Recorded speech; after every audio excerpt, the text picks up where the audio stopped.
हाँ तो बच्चों, लास्ट क्लास में हमने एड्स के बारे में कंप्लीट पढ़ लिया है। आज की क्लास में हम पढ़ने वाले हैं कैंसर के बारे में। मैंने आपको स्टार्टिंग में जब संक्रामक और असंक्रामक रोगों की बात की थी, उस समय कहा था कि संक्रामक एड्स ऐसा रोग है जो क्या करता है, मृत्यु का मुख्य कारण है। यानी अपन ऐसे कह सकते हैं कि संक्रामक रोगों में से एड्स एक ऐसा रोग है जिससे व्यक्ति की मृत्यु हो जाती है, और असंक्रामक रोग जिनमें से एक ऐसा रोग मैंने आपको कहा था जिससे हर साल लाखों लोग मरते हैं। बताओ क्या नाम था उसका? उसका अपन नाम लिख लेते हैं कैंसर। ये लो बच्चों, आज हम पढ़ेंगे कैंसर के बारे में। तो सबसे पहले अपन बात करेंगे कैंसर की। तो कैंसर में क्या होता है, अपन बात करेंगे सबसे पहले ह्यूमन सेल कि ह्यूमन की जो सेल होती है वो इस प्रकार से है। ये एक ह्यूमन सेल है, ठीक। लेकिन इस कोशिका में ऐसा क्या हुआ कि ये आगे जाके, यानी कि ह्यूमन की नॉर्मल सेल में ही तो कैंसर होता है। अरे पैदाइशी कैंसर थोड़ी है, कैंसर तो बाद में होता है। तो यहाँ पे आपको याद रखना है कि ये जो कैंसर सेल है इसके अंदर कोई भी रीजन हो सकता है। मोस्टली अपन यहाँ मान लेते हैं म्यूटेशन, ठीक है। और म्यूटेशन के कारण ये क्या बन जाएगी बच्चों, एक खतरनाक सेल बन जाएगी, ठीक है। एक खतरनाक सेल बन जाएगी। ये लो, ये हो जाएगी कैंसर सेल। आई बात समझ में? यानी कि कैंसर की बात अपन यहाँ कर रहे हैं, तो इसके अंदर आपको क्या याद रखना है कि जो नॉर्मल सेल होती है ये क्या है, ह्यूमन की नॉर्मल सेल है। ह्यूमन की नॉर्मल कोशिका है। इस कोशिका में क्या हुआ, उत्परिवर्तन, म्यूटेशन हुआ, और म्यूटेशन होने के बाद में ये किस में कन्वर्ट हो गई, कैंसर सेल में हो गई। तो यहाँ पर अपने को एक चीज़ समझनी है कि कैंसर सेल और ह्यूमन सेल, जो ह्यूमन की जो नॉर्मल सेल होती है, उन सेल में सबसे बड़ा डिफरेंस क्या है। क्लियर? तो आपको याद रखना है कि कैंसर सेल और ह्यूमन सेल है, उसको हम उनमें अंतर कैसे करेंगे। तो यहाँ पे आपको देखना, हमने ह्यूमन जो नॉर्मल की जो ह्यूमन सेल होती है उसको हम कहाँ लेके चले गए, लैब में लेके चले गए, और लैब में हमने यहाँ पे इसको डाला इसके अंदर। अब ये जो ह्यूमन सेल है ये ग्रोथ करना स्टार्ट करेगी, ठीक है। ऐसे ग्रोथ करेगी यहाँ पे।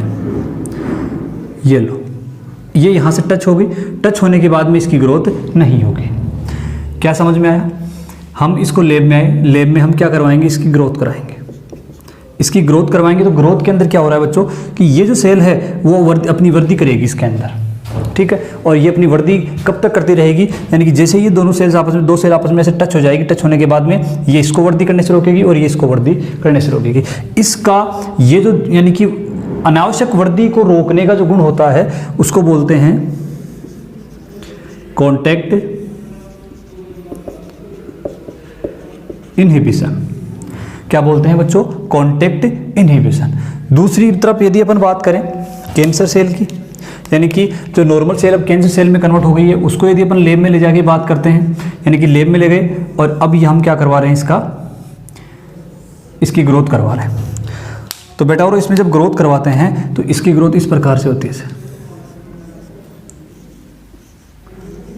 ये टच हो गई, टच होने के बाद में यानी नॉर्मल सेल तो क्या हो गई थी, रुक गई थी, और रुक गई तो इसका ये मतलब क्या है, कॉन्टैक्ट इनहिबिशन। लेकिन यहाँ पे ये रुकती नहीं है बेटा, और ये ग्रोथ करती रहती है ऐसे, और यहाँ पर इस प्रकार की स्ट्रक्चर बना लेती है जिसको बोलते हैं ट्यूमर। क्या बोलते हैं, ट्यूमर बोलते हैं। दिख रहा है? ये चीज़ हो गई। तो अपन यहाँ कह सकते हैं कि इसके अंदर कॉन्टैक्ट इनहिबिशन होता है, और यहाँ पे अब आप लिख लेना नो कॉन्टैक्ट इनहिबिशन। तो याद रखने वाली चीज़ ये है कि कैंसर कोशिकाएं जो होती है उनमें जो ग्रोथ होती है वो अनियमित रूप से होती है, जबकि जो नॉर्मल सेल जिसको अपन कह रहे हैं कि ह्यूमन की जो नॉर्मल कोशिकाएं, सामान्य कोशिकाएं हैं, उनमें कॉन्टैक्ट इनहिबिशन के कारण एक नियमित रूप से ही वृद्धि होती है, अनावश्यक वृद्धि नहीं होती है। इसको नोट करो।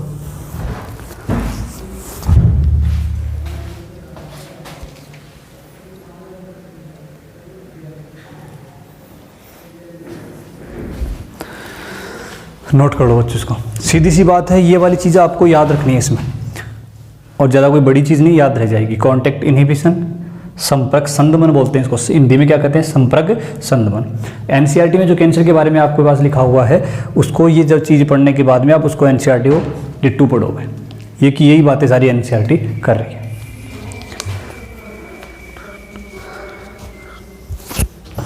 लिख दिया। अब अपन बात करेंगे इस ट्यूमर की।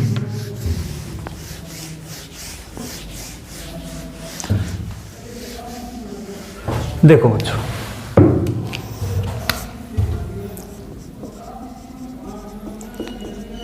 जो गांठ है उसकी यदि अपन बात करते हैं तो ये दो प्रकार की होती है, ठीक है। एक ऐसी गांठ, जैसे आप कहें कि किसी के तिल होता है, तिल या कोई मस्सा होता है, तो वो उसी स्थान पे रहता है और वो अन्य स्थान पे ग्रोथ नहीं करता है। ऐसी गांठ जो किसी अन्य कारणवश, यानी कि कई बार होता है कि कोशिका की वृद्धि होकर वहाँ पे रुक गई है, वो और कहीं नहीं फैल रहा है, स्प्रेड नहीं कर रहा है, दौड़ नहीं रहा है चारों ओर, उसको बोलते हैं बेनाइन। और एक ऐसी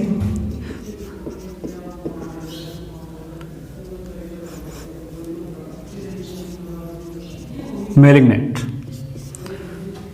दो प्रकार की ट्यूमर यहां पर हो गई, ठीक है। और ये दोनों जो हैं बेनाइन और मैलिग्नेंट, इसको मैं थोड़ा सही लिख देता हूं।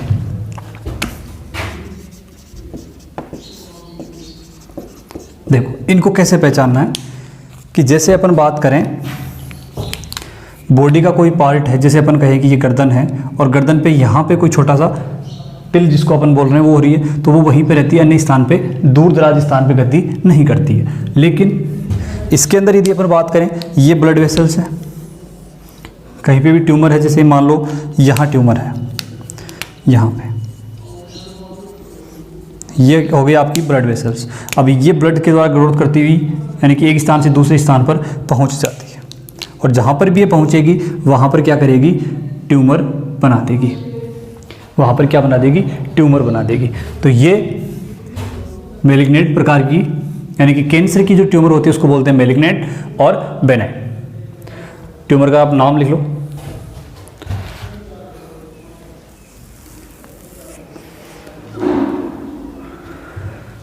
लिखो बेटा और फटाफट। ये एक स्थान से दूसरे स्थान पे गति करती है कौन, मैलिग्नेंट, और ये नहीं करती है, बेनाइन नहीं करती है।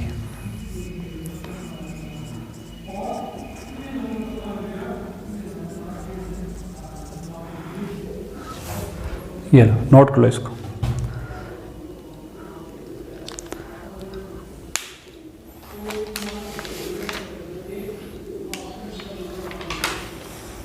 लिख लिया होगा।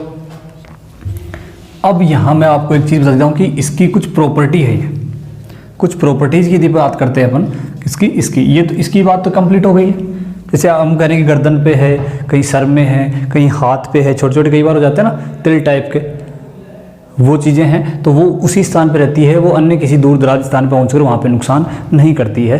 लेकिन ये क्या होती है, आप इसको ऐसे भी पहचान सकते हो, कैंसर की गांठ क्या होती है भाई। कई बार होता है कि हमारे शरीर के अंदर अनावश्यक गांठें बन जाती है, किसी भी स्थान में बन गई, तो उस स्थान को अपन देखते हैं कि वो दब रहा है आराम से, उसको फूट नहीं रहा है, समझते हो ना। और कैंसर की जो गांठ होती है उसको आप दबाओगे तो वो फूट जाएगी, मतलब लिक्विड बन जाएगा उसका, यानी कि कुछ देर बाद आप देखोगे वो वहाँ से क्लीन है, एकदम साफ है, और थोड़ी देर बाद देखोगे वापस वो गांठ बन गई। तो दबाने से दब रही है और उसका लिक्विड बन रहा है वापस, और वापस गांठ बन रही है, तो वो तो क्या हो जाएगी, कैंसर वाली गांठ, मैलिग्नेंट हो जाएगी। और एक ऐसी जिसको आप कितना ही दबाओ, तोड़ो मरोड़ो, उसका कुछ नहीं बिगड़ेगा, और जैसी है वैसी की वैसी रहेगी। ठीक, याद रखिए। कुछ प्रॉपर्टीज की बात करते हैं अपन इनकी। तो सबसे पहला गुण इनका जो सबसे डरावना है, चाहो तो आप नोट कर लेना, नहीं चाहो तो मत करना। नंबर 1,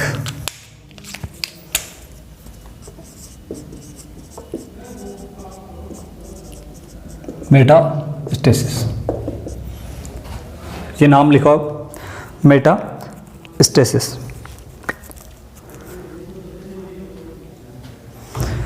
इसके अंदर मेटास्टेसिस का मतलब क्या होता है कि ये मेटास्टेसिस का जो गुण होता है ना, ये डेंजर, ये जो क्या कहते हैं कैंसर का सबसे डरावना गुण है।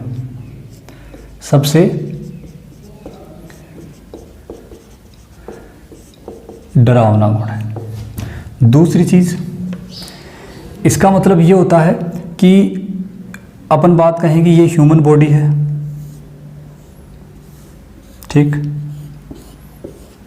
इस ह्यूमन बॉडी में यहाँ गर्दन पे कोई गांठ हो गई, मैं कैंसर गांठ की बात कर रहा हूँ, ये यहाँ से घूमती हुई कहाँ जाएगी, पैर में आ जाएगी, पेट में चली जाएगी, लंग्स में चली जाएगी, यानी कि डिफरेंट पार्ट ऑफ बॉडी, शरीर के विभिन्न भागों में फैल जाती है।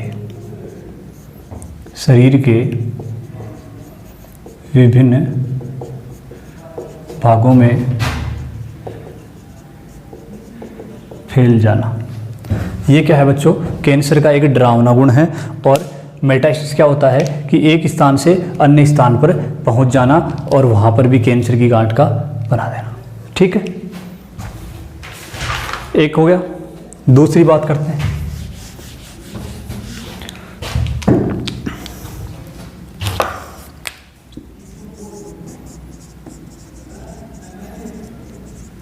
टीलोमेरेज एक्टिविटी, यानी कि ये चीज़ भी कैंसर वाली, जो कैंसर की जो गांठ होती है, कि जो कैंसर की जो सेल होती है उनके अंदर होती है, और टीलोमेरेज एक्टिविटी भी कैंसर की जो सेल होती है उसके अंदर होती है। अब देखो यहाँ पे टीलोमेरेज एक्टिविटी का मतलब, आपने टीलोमेयर वाली स्टेज देखी है ना, जैसे ये वाला है, ये लो, तो इसमें क्या होता है बेटा कि जब ये कोशिका दो पार्ट में डिवाइड होती है ऐसे, तो इसका ये जो ऊपर वाला हिस्सा है ना, ये डिजेनरेट हो जाता है, टूट जाता है, हट जाता है और छोटा हो जाता है। हर चीज हर में छोटा होने का मतलब ये यहाँ पे छोटा होता जाता है ऐसे, और ये क्रम हमेशा तक रहता है, लगातार ये क्रम चलता रहता है ऐसे। समझ रहे हो कि मैं क्या कह रहा हूँ, ये वाली कंटिन्यू कंडीशन रहती है, और अंत में आते आते ये क्या हो जाता है बच्चों, छोटा हो जाता है, और लास्ट में इतना छोटा हो जाता है कि वो कोशिका वहां से क्या हो जाती है, मर जाती है। समझ रहे हो, पहले बड़ा था, इसके ऊपर वाले टिप पार्ट हैं वो टूटते रहते हैं, टूटते रहते हैं, टूटते रहते हैं, और एंड एक ऐसा एंड आता है कि जिस कोशिका में डिवीजन के बाद में उसका लास्ट डिवीजन होता है, ये वाला। क्लियर। लेकिन यही बात यदि अपन कैंसर सेल के लिए करते हैं, ठीक है, यही बात यदि अपन कैंसर सेल के लिए करते हैं, यानी कि यहाँ तक आने के बाद में ये मर जाती है। इसको बेटा और क्या कहते हैं,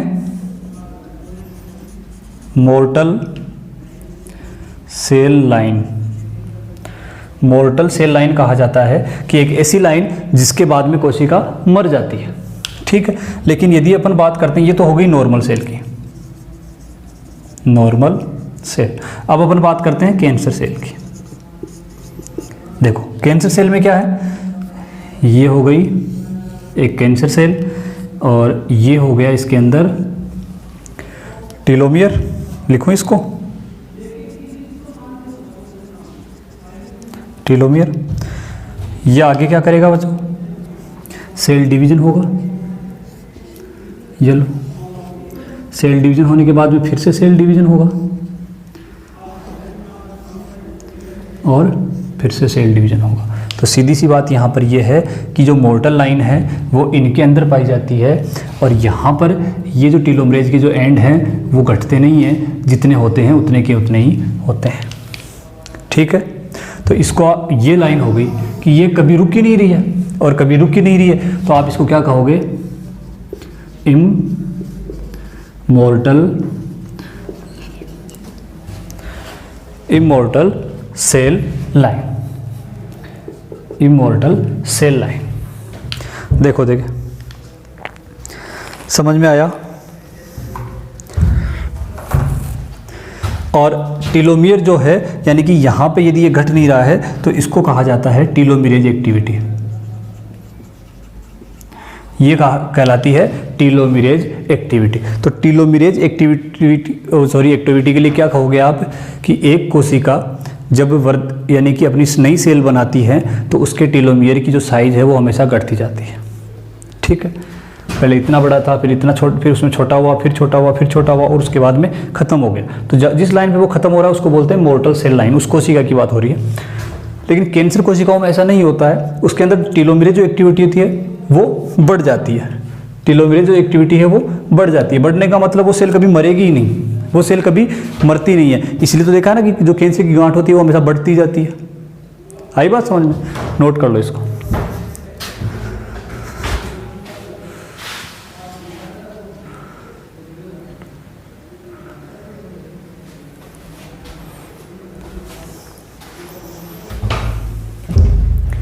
बहुत ही सिंपल वे में मैं आपको ये चीज़ पढ़ा रहा हूँ, क्योंकि कैंसर वाला एक टॉपिक ऐसा टॉपिक है जिसमें से बहुत सारे मतलब जो इसका आपको पढ़ोगे इसमें से तो बहुत कॉम्प्लिकेटेड लगेगा ये, लेकिन मैं जो आपको ये पढ़ा रहा हूँ एकदम इजी वे में है। ये ऐसी चीज़ें आपको याद रखनी है पॉइंट टू पॉइंट, और आपका कैंसर से आने वाला प्रत्येक क्वेश्चन आपका सही हो जाएगा। ठीक है, इसको नोट करो फटाफट।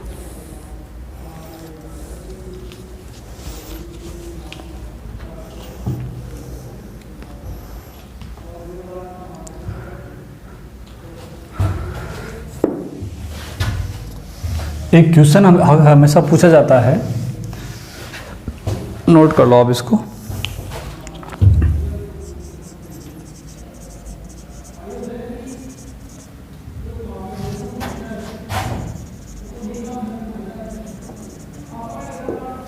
देखो, how does cancer case harm, यानी कि हानिकारक, यानी कि कैंसर का जो कंडीशन होती है वो हमेशा हानिकारक क्यों होती है, उसका रीज़न क्या होता है? तो उसका रीज़न बेटा और ये होता है, देखो अपन इसको उठा देता हूँ मैं, है ना।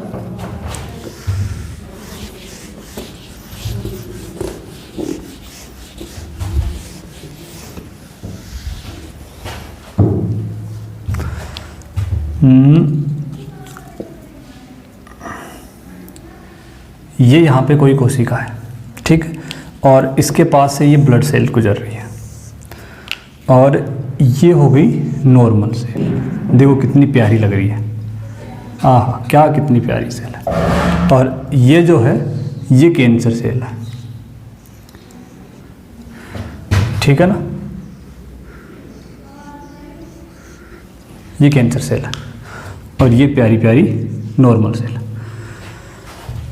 कैंसर का जो केस है वो हानिकारक क्यों होता है? क्योंकि इसमें से देखो बच्चों न्यूट्रिशन जाते हैं, क्या जाते हैं? न्यूट्रिशन जाते हैं।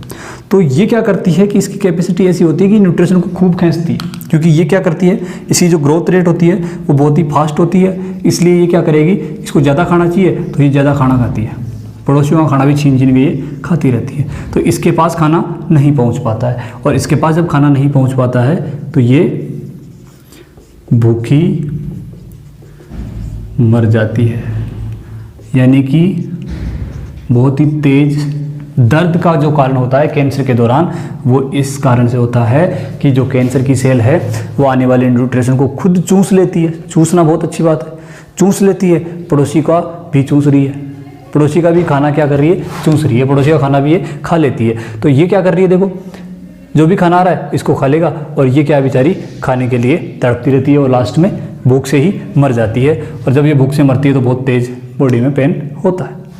तो इस कारण से अपन कहते हैं कि how does cancer case harm, उसका रीज़न, उसका आंसर ये है।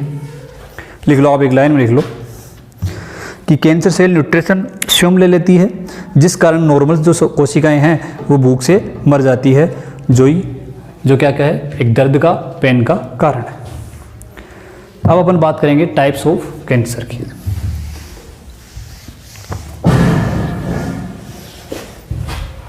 चले करें स्टार्ट।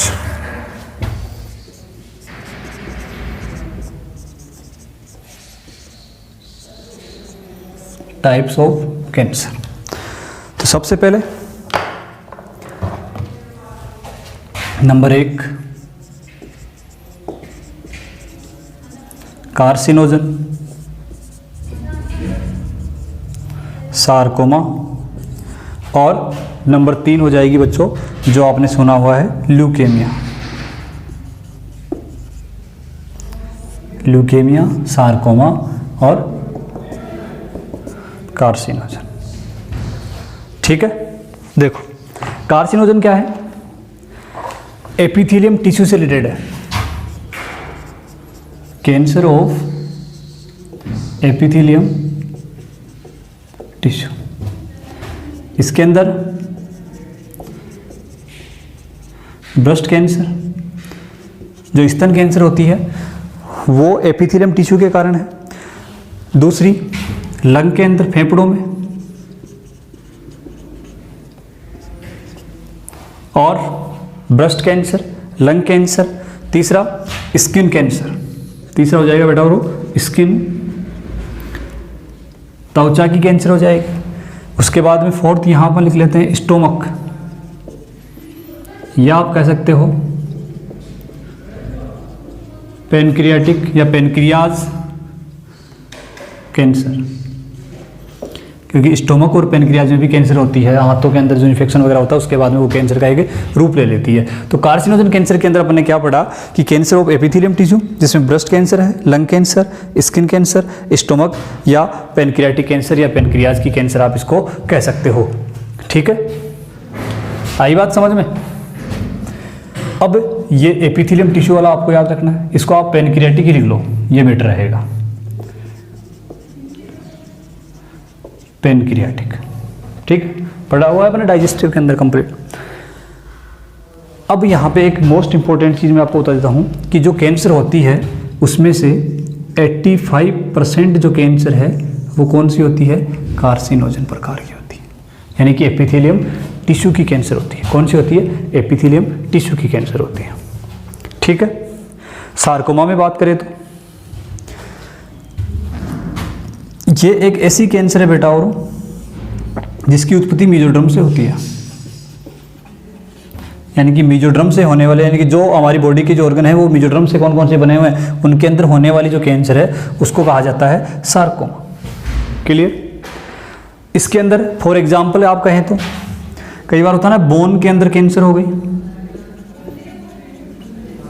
बोन मैरो के अंदर जो कैंसर होती है बोन कैंसर। ल्यूकेमिया, ल्यूकेमिया के बारे में आपको पहले से ही पता है कि जो ब्लड कैंसर होता है बेटा और जिसके अंदर ब्लड की जो कोई भी सेल्स है उसकी एक संख्या बढ़ती जाती है, जैसे WBC संख्या बढ़ गई तो ये होती है ब्लड कैंसर। ठीक है, यहाँ तक क्या पढ़ा हमने, types of cancer. Types of cancer में नंबर 1 पे होता है कार्सिनोजन, सार्कोमा और ल्यूकेमिया। जो कार्सिनोजन है वो एपिथेलियम टिश्यू के से होने वाला कैंसर है, यानी कि एपिथेलियम टिश्यू के अंदर होने वाला कैंसर है, 85% होता है। Breast cancer, lung, skin, stomach या पेनक्रियाटिक कैंसर इसके प्रमुख उदाहरण। सार्कोमा के अंदर हम क्या करें कि मेसोडर्म से जो बने हुए टिश्यूज हैं उनके अंदर होने वाली कैंसर क्या कहलाती है, सार्कोमा कहलाती है। और ये जैसे बोन के अंदर होने वाला कैंसर सार्कोमा कैंसर का एग्जाम्पल है। ल्यूकेमिया जिसके अंदर ब्लड के अंदर एक सेल की जो होती है संख्या क्या हो जाती है, बहुत ज़्यादा मात्रा में बढ़ जाती है, जिसको अपन क्या नाम देते हैं, ब्लड कैंसर। ठीक है बेटा, और नोट कर लो इसको।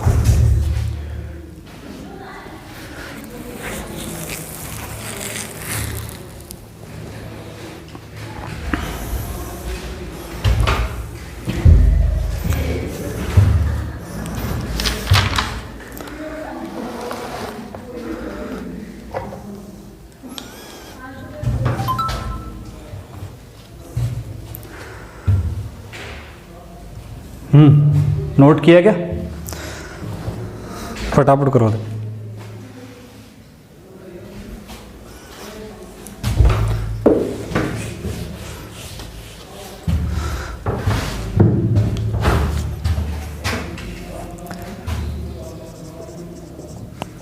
केस ऑफ कैंसर की बात करते हैं, कैसे क्या हो रहा है। देखो ये हमारे पास में एक नॉर्मल सेल है और इसके अंदर ये जो है इसको आप कहोगे प्रोटो ऑन्कोजीन। क्या कहोगे, प्रोटो ऑन्कोजीन। यहाँ पे कैंसर करने वाला जो जीन होता है उसको बोलते हैं बेटा और कार्सिनोजन। और ये प्रोटो ऑन्कोजीन को केस ऑफ कैंसर, ये केस ऑफ कैंसर की देखना, केस ऑफ कैंसर, यानी कि जो नॉर्मल सेल के अंदर जो जीन है वो कैंसर सेल को बनाने वाले जीन में किस प्रकार से कन्वर्ट होता है, इसकी अपन यहाँ बात करेंगे। तो देखो ये हो गई हमारी या ह्यूमन की जो नॉर्मल सेल है। इस नॉर्मल सेल के अंदर एक क्या होता है बेटा और एक जीन होता है जो नॉर्मल सेल में पाया जाता है, इसको बोलेंगे प्रोटो ओंकोजीन। ठीक है, अब यहाँ पे क्या होगा कि ये प्रोटो ओंकोजीन है, इसके ऊपर एक केमिकल आप कह सकते हो जो इसके ऊपर कार्य करेगा, तो आप इसको कहोगे कार्सिनोजन। और बेटा और ये कार्सिनोजन क्या करता है कि इस नॉर्मल सेल को अब ये किस रूप में डिवाइड कर देगा या कन्वर्ट कर देगा, कैंसर सेल के अंदर कन्वर्ट कर देगा।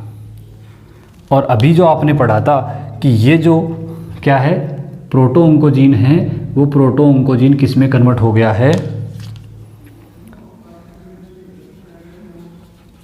ओंकोजीन के अंदर। देखो क्या समझ में आया, हम ये कह रहे हैं कि हमारे पास में हमारी जो नॉर्मल सेल होती है उस नॉर्मल सेल के अंदर प्रोटो ओंकोजीन पाया जाता है, लेकिन जब कोई भी कार्सिनोजन उसके ऊपर रिएक्ट करेगा, तो जब कार्सिनोजन उसके ऊपर रिएक्ट करता है तो प्रोटो ओंकोजीन क्या हो जाता है, मैंने आपको ये कहा था ना कि ये नॉर्मल सेल और ये कैंसर सेल। अब एक नॉर्मल जो सेल है, ये नॉर्मल सेल कैंसर सेल में किस प्रकार से कन्वर्ट हो रही है, तो मैंने यहाँ पे आपको बताया था कि क्या हो जाता है बेटा, और वो म्यूटेशन हो जाता है। क्या हो जाता है, म्यूटेशन हो जाता है। और म्यूटेशन को आपने अच्छे से पढ़ रखा है। म्यूटेशन क्या होता है कि मान लो कि ये अपना एक जीन है, ठीक, इस जीन के अंदर यहाँ पे जो जीन, या अपन कह सकते हैं कि ये क्रोमोसोम है या क्रोमोसोम का एक सेगमेंट है, इसके ऊपर ये जीन पाए जाते हैं। अब देखो जैसे अपन कहें ये ए है, ये बी, सी, डी, ई और एफ, ऐसे करके इसके ऊपर क्या है, जीन है। तो जो म्यूटेशन होते हैं जीन शिफ्टिंग वाले, वो कई प्रकार के होते हैं, या आप मॉलिक्यूलर बायोलॉजी के अंदर पढ़ोगे तो देखो ये जो ए जीन है ये या तो यहाँ से कट के गायब हो जाए, क्या हो जाए, यहाँ से चला जाए, यानी कि ए जीन यहाँ पे है ही नहीं। या ऐसे हो सकता है बी कहाँ चला जाए, डी की जगह चला जाए, डी कहाँ आ जाए, बी की जगह आ जाए। तो ये प्रोटो ओंकोजीन किस में कन्वर्ट हो रहा है, ओंकोजीन में कन्वर्ट हो रहा है। और ये ओंकोजीन क्या है, ये क्या बन गई, अब कैंसर सेल बन गई। मैंने आपको कहा था कॉन्टैक्ट इनहिबिशन, और यानी कि जो संपर्क संदमन का जो गुण था इसके अंदर, वो इसमें नॉर्मल सेल में है लेकिन इसके अंदर नहीं है। कहा था ना कि जब वो आपस में दो सेल्स टच होती है तो उसके बाद में वो आगे ग्रोथ करना बंद कर देती है, लेकिन कैंसर सेल में देखो क्या हुआ, प्रोटो ओंकोजीन से ओंकोजीन में कन्वर्ट हो गया, इसलिए अब इसके अंदर ऐसा कुछ नहीं होगा। इसको आप नोट करो। देखें ये मैंने पहले बता रखा आपको।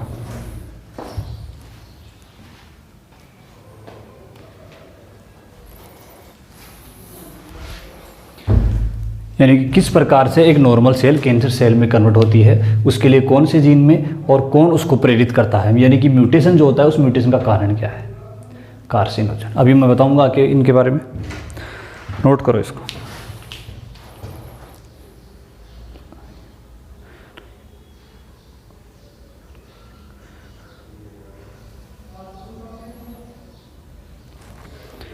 हाँ जी बेटा, और कर लिया। अब देखो ये कार्सिनोजन हमने पढ़ा है ना कि ये जो कार्सिनोजन है वो प्रोटो ओंकोजीन को ओंकोजीन में कन्वर्ट कर देता है, यानी कि कार्सिनोजन एक नॉर्मल सेल को कैंसर सेल में कन्वर्ट करने का काम कर रहा है बेटा। और देख लो,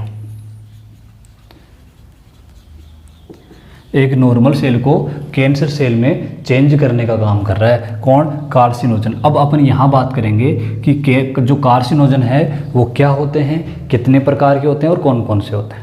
ठीक है, ये आपने नोट कर लिया। चलो आगे चलते हैं।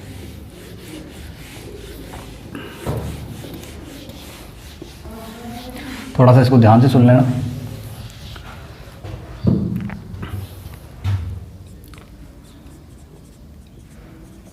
Types of carcinogen. देखो बेटा, टाइप्स ऑफ कार्सिनोजन है वो 3 प्रकार के होते हैं। एक की मैं बात करूं तो फिजिकल, एक हो जाएगा केमिकल, और एक हो जाएगा बायोलॉजिकल। समझ में आ रहा है? अब देखो इधर, फिजिकल जो होता है ये 2 प्रकार के होते हैं।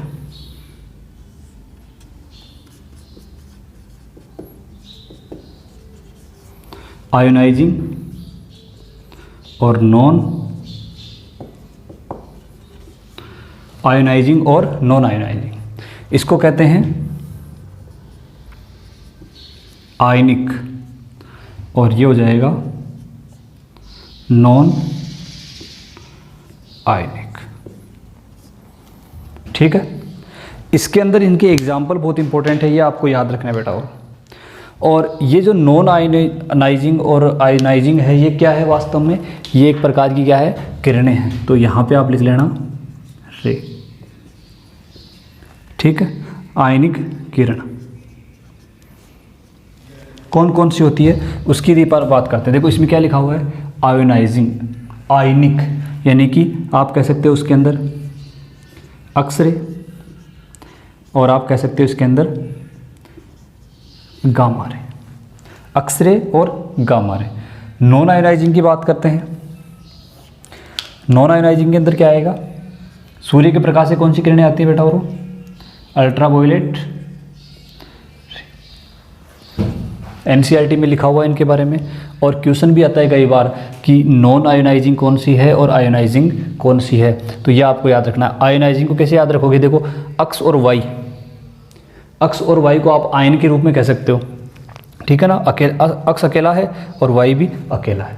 आयन्स अकेले तो होते हैं ना, जैसे एच वो जो हाइड्रोजन हो जाएंगे, पोटेशियम, कैल्शियम, यहाँ पे यू और वी दोनों साथ में है, तो यहाँ पे ये आयन नहीं है, कंपाउंड के रूप में कह सकते हैं इसको। देखो समझने याद रखने के लिए आपको ऐसे कर लेना है कि अक्स क्या है, एक आयन है, और वाई क्या है, आयन है, जबकि यूवी जो है वो आयन नहीं है।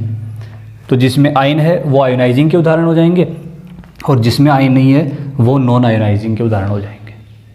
तो ये तो बात होगी अपनी फिजिकल कार्सिनोजन की। ठीक है, यानी कि ये जो कार्सिनोजन हैं वो 3 प्रकार के होते हैं, फिजिकल, केमिकल और बायोलॉजिकल। फिजिकल के अंदर मैंने कहा आयनिक और अनायनिक, अनायनिक कह सकते हो, नॉन आयनिक कह सकते हो। तो यहाँ पे आप देखो कि आयोनाइजिंग जो है उसके अंदर एक्सरे और गामा, नॉन आयोनाइजिंग में अल्ट्रा वायलेट रे।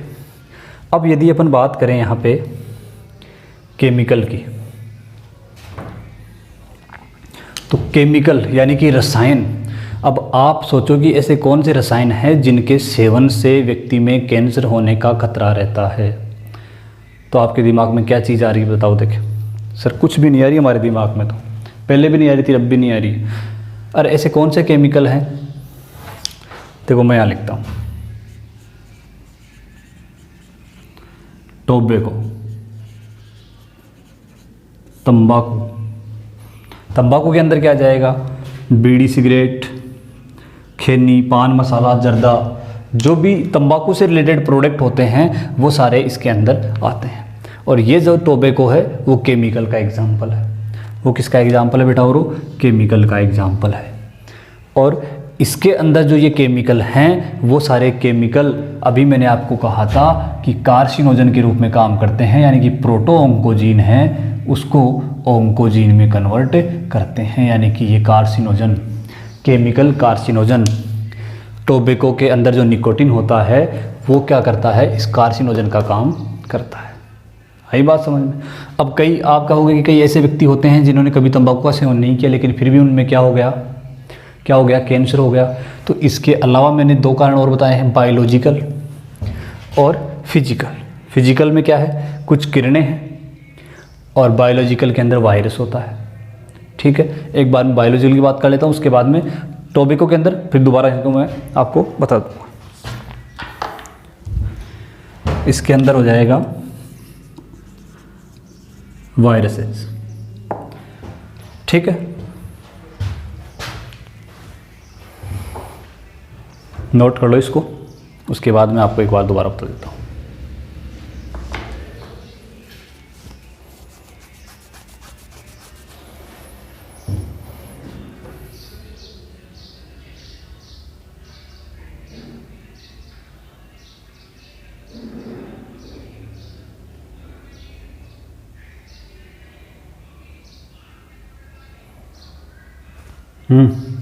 नोट किया। देखो ये आपके समझ में आ गया केमिकल की बात है तो केमिकल टोबैको होता है। टोबैको के अंदर क्या होता है बेटा, और निकोटिन होता है। क्या होता है, निकोटिन होता है। और ये निकोटिन क्या कर रहा है, एक कार्सिनोजन का काम करता है, जो आगे जाके प्रोटोऑन्कोजीन है। क्या है, प्रोटोऑन्कोजीन जो नॉर्मल सेल में होता है, उस प्रोटोऑन्कोजीन को ऑन्कोजीन में कन्वर्ट कर देगा। ऑन्कोजीन में कन्वर्ट कर देगा, और ऑन्कोजीन में जब इसको कन्वर्ट करेगा तो ये तो नॉर्मल सेल थी और ये क्या हो गई, कैंसर सेल हो गई। ऐसे ही वायरस होते हैं, तो वायरस भी क्या करते हैं बेटा, और नॉर्मल सेल को कैंसर सेल में कन्वर्ट कर देते हैं। तो ये हो जाएगा बायोलॉजिकल का एग्जाम्पल। तो कार्सिनोजन कितने प्रकार के होते हैं, कौन कौन से होते हैं, और वो किस प्रकार से इसको प्रोटोऑन्कोजीन को ऑन्कोजीन में कन्वर्ट करते हैं। वायरस की बात बची हुई है, जो मैं आपको एक आगे इसको अलग से बताऊँ दूंगा। ये दो चीज़ें आपकी कंप्लीट है। चलें आगे, दिख रहा है ना कंप्लीट ये।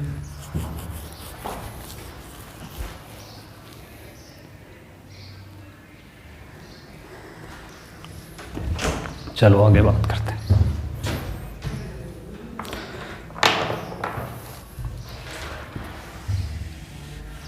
बायोलॉजिकल कार्सिनोजन जो है उसको अपन अलग से पढ़ लेते हैं।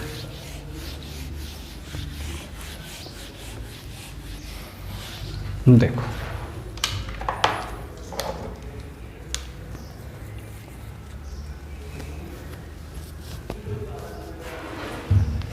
अपन कहें कि ये हमारे पास में एक नॉर्मल सेल है, ठीक। इसके अंदर वायरस ने क्या किया, अटैक किया। तो ये क्या चला गया इसके अंदर, ये हो जाएगा इसके अंदर बेटा, और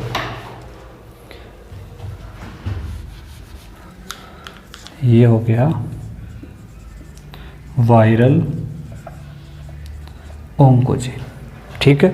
अब देखो क्या होता है कि वायरल ऑन्कोजीन जो है वो क्या करेगा, डायरेक्ट इस सेल को एक भयानक रूप दे देगा ऐसे, ठीक है ना। और ये क्या बन गई, अब कैंसर सेल बन गई। यानी कि वायरस का जब इन्फेक्शन होता है तो वायरस जब सेल के अंदर, ये नॉर्मल सेल थी, इस नॉर्मल सेल में जब ये वायरस गया अंदर, तो अंदर जाने के बाद में इसने अपना जो जेनेटिक, जो इसका रिकॉम्बिनेशन या अपन कह सकते हैं कि इसका जो जीनोम है वो इसके अंदर चला गया। तो ये हम कह रहे हैं कि वायरल ऑन्कोजीन है। और ये वायरल ऑन्कोजीन क्या है, कैंसर को, क्योंकि ऑन्कोजीन तो कर ही रहा था ना, तो डायरेक्ट कैंसर करता है। तो ज़रूरी नहीं है तंबाकू खाने से ही कैंसर हो, वायरसेस के इन्फेक्शन से भी होती है, और अल्ट्रावायलेट जो किरणें हैं उनके द्वारा भी होती है, एक्सरे के द्वारा भी होती है, और गामा रे के द्वारा भी होती है। नोट लिख लो इसको। और ये बेटा, और ये जो वायरस है ना, जो एक ऑन्कोजीन वाला, इसका एक काम और है। जो एसटीडीज है उनके अंदर मैंने आपको बताया होगा, देखो कौन सा वायरस है वो,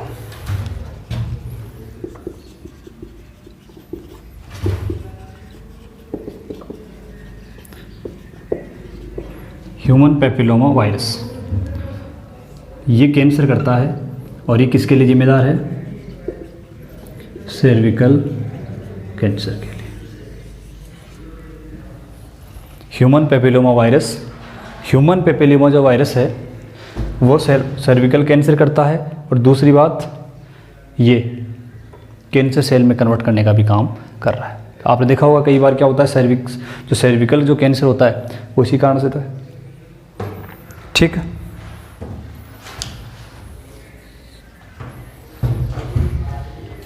फटाफट लिखो इसको।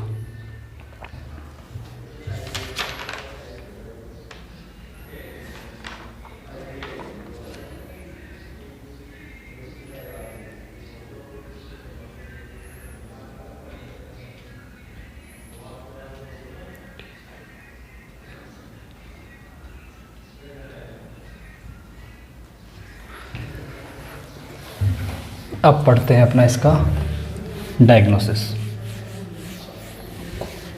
कि कैसे इसकी पहचान की जाएगी।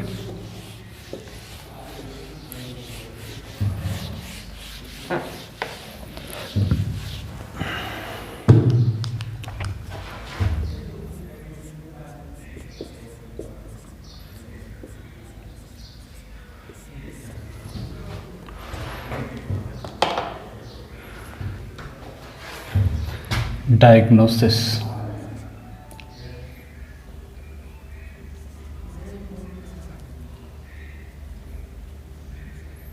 ये लो, यानी कि किसी व्यक्ति में कैंसर रोग है, इसकी पहचान कैसे करेंगे, ये चीज़ इस पॉइंट से है। तो हेडिंग लगाओ डायग्नोसिस। और इसके अंदर पहला पॉइंट जो है वो मैं सारे बता देता हूँ आपको। Number 1,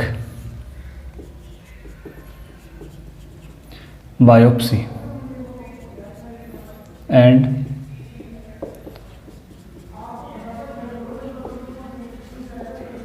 histopathological study. Biopsy, histopathological study. Biopsy क्या होती है? बायोप्सी को देखो, पहले से पर यहाँ पढ़ लेते हैं कि ये मान लो कि कोई शरीर का हिस्सा है और इस शरीर के हिस्से पे यहाँ पे क्या है बेटा, और एक गांठ बन गई। क्या बन गई? एक ट्यूमर बन गई। ठीक है, अब इस ट्यूमर में से ये जो बायोप्सी है इसकी बात कर रहा हूँ, इसके अंदर क्या करेंगे, नीडल से इसका लिक्विड बाहर निकाल लेंगे। ठीक है, इसको बाहर निकालने के बाद में लैब के अंदर इसकी स्टडी की जाती है। अब ये जो लिक्विड बाहर निकालेंगे इसमें सेल्स हैं।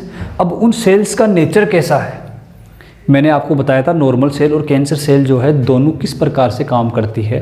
तो उन दोनों में से जो लक्षण यहाँ पे बताएगा उससे कंफर्म हो जाएगा कि ये कैंसर सेल है या फिर नॉर्मल सेल है। बताओ देखिए, समझ में आया ना? अब आपको यहाँ पे ये पता होना चाहिए कि कैंसर सेल की प्रॉपर्टी क्या है और नॉर्मल सेल की प्रॉपर्टी क्या है। अब हम क्या है, हमने इसको यहाँ बाहर निकाल लिया। ये लो, इसको हमने क्या करवाया, ग्रोथ करवाई। ग्रोथ कराने के बाद में क्या करेगी, अपनी संख्या को बढ़ाएगी, अपनी संख्या बढ़ाएगी। और अब हम इसको माइक्रोस्कोप के नीचे लगा के देखेंगे। यही क्या होती है बेटा, और हिस्टोपैथोलॉजिकल स्टडी। हिस्टोपैथोलॉजिकल स्टडी होती है बायोप्सी की, यानी कि इसके द्वारा हमने इसकी सेल्स को निकाला, लैब के अंदर इसका क्या करवाया, बढ़ाया, इन सेल्स को ग्रोथ करवाई। ग्रोथ कराने के बाद में हमने इसको माइक्रोस्कोप के नीचे लगा के देख लिया कि इनकी ग्रोथ रेट क्या है, किस प्रकार से ग्रोथ करती है, ग्रोथ करने की जो प्रॉपर्टी है वो कैसी है, कैंसर सेल की जैसी है या नॉर्मल सेल की जैसी है। ठीक है, अब इसमें मैंने आपको बता रखा है मेटास्टेसिस और कॉन्टैक्ट इनहिबिशन। यदि कॉन्टैक्ट इनहिबिशन है तो नॉर्मल सेल है और नहीं है तो फिर कैंसर सेल है। ये हो गया अपना एक। ठीक है, पहला नोट कर लो। उसके बाद में नंबर 2,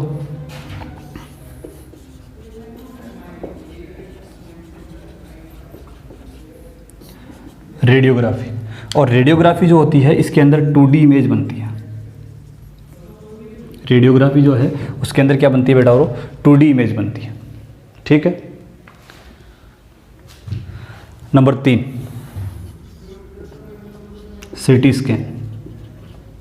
सीटी स्कैन का पूरा नाम लिख देता हूं मैं, कम्प्यूटेड टोमोग्राफी। ये पूछा जाता है कई बार, सीटी स्कैन, कम्प्यूटेड टोमोग्राफी। और इसके अंदर बेटा और क्या होता है, 3D इमेज बनती है। और इसके अंदर आप लिख लेना यूज एक्सरे, और इसके अंदर बनती है बेटा और 3D इमेज। ठीक है, ये 3 पॉइंट हो गए। और सबसे लास्ट जो सबसे सेफ है, यानी कि इसमें देखो रेडियोग्राफी है, इसमें भी किरणों का यूज किया जाएगा, इसमें भी किया जा रहा है। एक्सरे कर रहे हैं, एक्सरे तो खुद कैंसर करता है, फिर भी उसका यूज़ कर रहे हैं। यानी कि इसमें क्वेश्चन कई बार आता है कि डायग्नोसिस जो होता है उसमें सेफेस्ट डायग्नोसिस कौन सा होता है, तो वो होता है बेटा और दिख रहा है ना यहाँ पे, MRI। ठीक है, MRI का पूरा नाम क्या हो जाएगा, यहाँ मैं लिख देता हूँ, मैग्नेटिक, आर का मतलब हो जाएगा resonance imaging.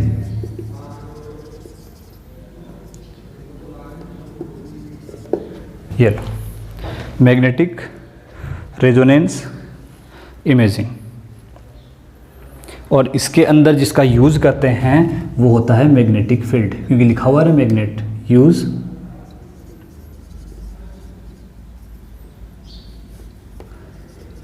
Magnetic field.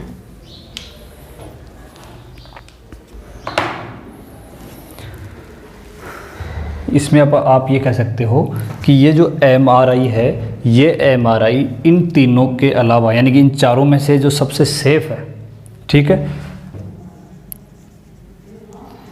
Safest diagnosis, यानी कि जो डायग्नोस्टिक टूल्स होते हैं उनमें से सबसे सेफ ये रहेगा। क्यों? क्योंकि इसमें मैग्नेटिक फील्ड का यूज़ करते हैं, तो पेशेंट को और ज़्यादा खतरा होने की संभावना इसमें नहीं होती है। तीनों को एक बार दोबारा देख लेना, ठीक है। ये नीचे वाला दिख रहा है ना,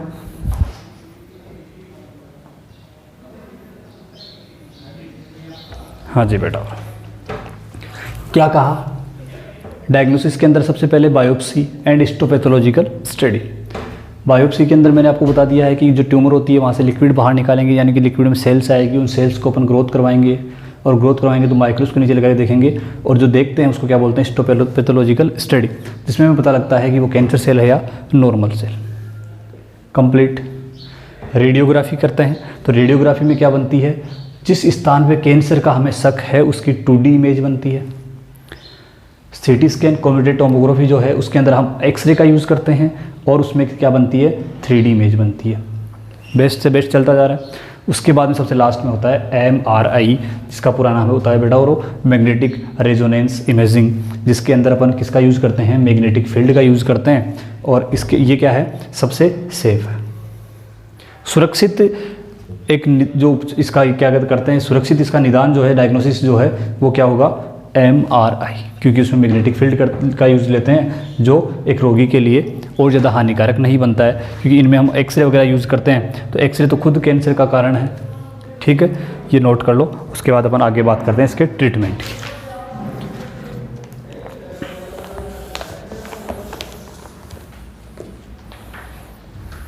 नोट कर लो बेटा, और इसको ट्रीटमेंट बता देता हूँ मैं आपको इसके।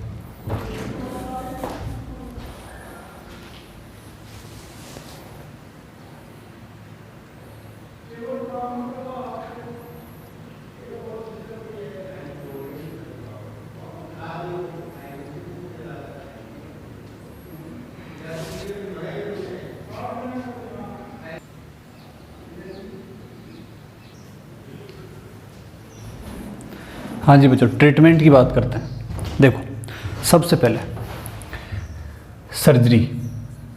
सर्जरी का मतलब आप समझ गए होंगे। सर्जरी का मतलब क्या करते हैं कि जिस स्थान पे ट्यूमर है उसको वहाँ से ऑपरेशन के द्वारा, सर्जरी के द्वारा उसको वहाँ से हटा देना। लेकिन कंडीशन ये होती है कि कैंसर सेल यदि अधिक समय तक रह गई है तो वो क्या करती है? मैंने कहा था ना कि यहाँ से ये जो सेल्स है, यहाँ पे ट्यूमर है तो वो वहाँ पे क्या करती है? दूर दराज स्थानों में फैल जाती है। एक ऐसा मैंने आपको उसका गुण बताया था, क्या था उसका? मेटास्टेसिस, ठीक है। तो ये तो हो गई सर्जरी, यानी कि यदि रोग होने की जो पहली स्टेज होती है उसमें यदि इसका पता लग जाता है तो कैंसर का इलाज संभव है, लेकिन जब ये पूरी बॉडी में फैल जाती है तब इसका इलाज संभव नहीं है। कीमोथेरेपी, देखो बेटा, और कीमोथेरेपी जो है उसके अंदर अपन कुछ ड्रग्स का यूज़ करते हैं, और वो ड्रग्स क्या करती है? जो फास्ट ग्रोइंग सेल होती है, मैंने कहा था ना कि कैंसर जो सेल होती है उसके अंदर, यानी कि जो कैंसर सेल यानी उसके अंदर जीन है कैंसर सेल का, वो लगातार ग्रोथ करता रहता है, ठीक है। वो सेल को क्या कराएगा? लगातार उसको सेल डिवीजन करवाता रहेगा, और वहाँ पे क्या बन जाएगी? ट्यूमर बन जाएगी। ऐसा नहीं है कि वो एक कॉन्टैक्ट डिजीज के कारण वहाँ पे उसकी वृद्धि रुक जाए। सीमित वृद्धि नहीं होती है, असीमित वृद्धि होती है इसकी, और असीमित वृद्धि के कारण तो क्या बनती है? ट्यूमर बनती है। इसके अंदर जिन ड्रग का अपन यूज़ करते हैं तो उनमें आपको दो नाम याद रखने हैं, एक तो विनब्लास्टिन और विनक्रिस्टिन, ठीक है, ये आपको याद रखना है बेटा, विनब्लास्टिन और विनक्रिस्टिन। अब इसके कुछ दुष्प्रभाव होते हैं। दुष्प्रभाव क्या है कि हेयर फॉलिकल जो है वो डैमेज हो जाते हैं। डैमेज का मतलब यानी कि ये जो कीमोथेरेपी करवाते हैं पेशेंट की, तो उसके जो बाल हैं चाहे वो खोपड़ी की हो, दाढ़ी वगैरह हो, या जो आँख के ऊपर के बाल हों, ये सारे क्या होने लगते हैं, हेयर फॉल्स के अंदर से गल जाते हैं। गलने का मतलब उसके बाल झड़ने लग जाते हैं, यानी कि टकला हो जाता है जो कैंसर का पेशेंट होता है वो। तो यहाँ पर याद रखना है हेयर फॉलिकल्स, ये इसका दुष्प्रभाव है। दूसरा बोन मेरो डिप्रेशन, ठीक है बेटा। बोन मेरो भी क्या हो जाता है, डिप्रेशन हो जाता है, डिप्रेस हो जाता है, मतलब संदमित हो जाता है, उतना काम नहीं कर पाता है, उतनी इम्यूनिटी नहीं बना पाता है जितनी वो एक नॉर्मल बना लेता है। हेयर फॉलिकल डैमेज होता है, बोन मेरो डिप्रेशन में चले जाते हैं, यानी कि संदमक, ठीक। रेडिएशन थेरेपी, रेडिएशन थेरेपी जो क्या है, इसके अंदर क्या करते हैं, कुछ किरणों का यूज़ करते हैं, और किरणों के यूज़ के द्वारा क्या करते हैं कि जैसे टारगेट जो, यानी कि ये हमारा, ये कोई पेशेंट है और पेशेंट के यहाँ पे ट्यूमर है, तो यहाँ पे क्या करेंगे, किरणों का यूज़ करेंगे, रे यहाँ पे डालेंगे, और रे डालने के बाद में क्या करते हैं, उसको नष्ट करते हैं। लेकिन यहाँ पे ध्यान रखना पड़ता है कि पड़ोसी जो सेल्स है वो डैमेज नहीं हो जाए। आई बात समझ में? कौन सी किरणें डालेंगे यहाँ पे, वही किरणें जो कैंसर करती है। अभी मैंने उसमें आपको निदान वाले में भी कहा था, इसके अंदर एक्सरे का यूज़ करते हैं, ठीक। और टारगेट जो ऑर्गन होता है उसके ऊपर। ट्रीटमेंट के ऊपर बात कर रहे हैं, तो ट्रीटमेंट में देखो अभी हमने पढ़ा है सर्जरी कंप्लीट हो गया, कीमोथेरेपी, कुछ ड्रग्स की बात हमने इसमें कर ली, इसके साइड इफेक्ट की बात हमने कर ली, ठीक है। रेडिएशन थेरेपी में क्या कर रहे हैं, जो अक्सर है उसका अपन क्या कर रहे हैं, यूज़ कर रहे हैं टारगेट सेल पे, टारगेट ऑर्गन पे, और वहाँ से जो कैंसर की जो सेल्स हैं उन कैंसर सेल्स को अपन क्या कर रहे हैं बेटा, और नष्ट कर रहे हैं, कैंसर सेल को नष्ट कर दे रहे हैं। उसके बाद में इम्यून थेरेपी, इम्यून थेरेपी में क्या करते हैं, इम्यूनो रेस्पॉन्स,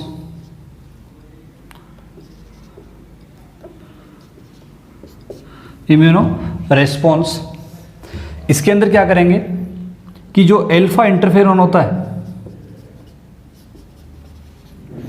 उसका यूज करते हैं। अल्फा इंटरफेरॉन जो है उसका यूज करते हैं, और अल्फा इंटरफेरॉन जो होता है वो क्या करता है कि संक्रमित कोशिकाओं से निकल के असंक्रमित कोशिकाओं को संक्रमित होने से बचाता है, ठीक है। ये हो जाएगा। इसमें इसको अपन बोलते हैं इम्यून थेरेपी के अंदर जो यूज होता है उसको बोलते हैं इम्यूनो रेस्पॉन्स, ठीक है, मॉडिफायर, इम्यून रेस्पॉन्स मॉडिफाइड्स।